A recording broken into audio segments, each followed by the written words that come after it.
মৰমৰ ছাত্ৰ-ছাত্ৰীসকল, আজি মই তোমালোকক এযোৰ ৰৈখিক সমীকৰণ কেনেকৈ ৰৈখিকভাৱে প্ৰদৰ্শন কৰিব লাগে তাৰ বিষয়ে চমুকৈ আভাস দিম।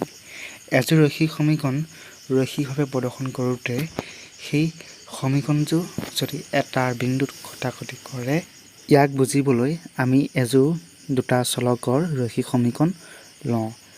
যেনে প্ৰথম সমীকৰণটো হ'ল x - 2y = 0, সমীকৰণ নাম দিয়া হৈছে 1, আৰু 2 নম্বৰ সমীকৰণটো হৈছে 3x + 4y - 20 = 0। এতিয়া সমীকৰণ 1ৰ পৰা আমি a1 মান পাম 1, b1 পাম -2, c1 পাম 0। ঠিক একেদৰে সমীকৰণ 2ৰ পৰা a2 মান পাম 3, b2 মান পাম 4, c2 মান পাম -20। a1, b1, c1 আৰু a2, b2, c2 এই মানবোৰৰ অনুপাতবোৰ উলিয়াই লওঁ, তেন্তে আমি পাম যে a1/a2 is not equal to b1/b2। সেয়ে এই সমীকৰণ দুটা লেখত বহুৱাৰ দৰে পৰস্পৰ কটাকটি কৰিব।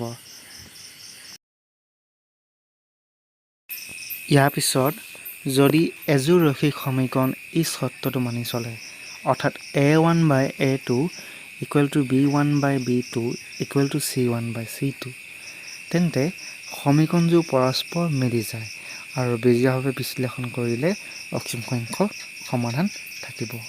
অৰ্থাৎ ইয়াৰ সমাধান এটা বিন্দু নহয়, বহুতো বিন্দু থাকিব। ইয়াৰ পিছত এই চৰ্তটো বুজিবৰ কাৰণে আমি এযোৰ ৰৈখিক সমীকৰণ লওঁ।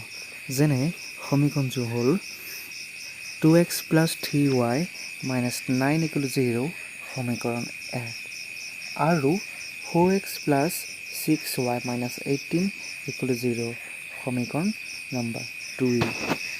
ইয়াৰ পিছত আমি আগৰ দৰে a1, b1, c1 আৰু a2, b2, c2 মানবোৰ উলিয়াই ল'ব লাগিব।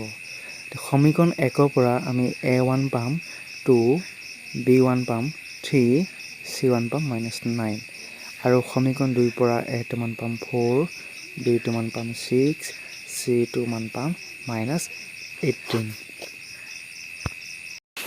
ইয়াৰ পিছত সমীকৰণ 1 আৰু সমীকৰণ 2ৰ পৰা পোৱা মানবোৰৰ অনুপাত, যেনে a1/a2 অনুপাত উলিয়াব লাগিব, b1/b2 অনুপাত উলিয়াব লাগিব, c1/c2 অনুপাত উলিয়াব লাগিব, আৰু এই অনুপাতবোৰ আমি ৰিজনিং কৰিব লাগিব, অৰ্থাৎ তুলনা কৰিব লাগিব।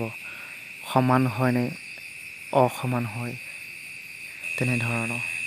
ইয়াৰ পিছত যদি আমি a1/a2 অনুপাত উলিয়াওঁ, তেন্তে পাম 2/4, b1/b2 অনুপাত উলিয়াওঁ, তেন্তে পাম 3/6, c1/c2 অনুপাত উলিয়াওঁ, তেন্তে পাম -9/18। এতিয়া মন কৰিবা a1/a2 = b1/b2 = c1/c2।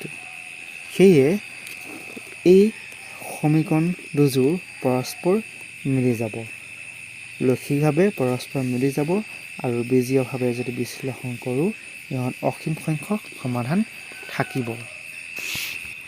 ইয়াৰ পিছত আমি গম পালোঁ যে এই দুয়োযোৰ সমীকৰণে a1/a2 = b1/b2 = c1/c2 চৰ্ত মানি চলিছে। অৰ্থাৎ এই দুয়োযোৰ সমীকৰণ ৰৈখিকভাৱে প্ৰদৰ্শন কৰিলে পৰস্পৰ মিলি যাব, আৰু বীজগণিতভাৱে বিশ্লেষণ কৰিলে অসীম সংখ্যক সমাধান থাকিব। ইয়াক মই এই দুয়োযোৰ সমীকৰণ লেখ সোঁফালে দেখুওৱা হ'ল।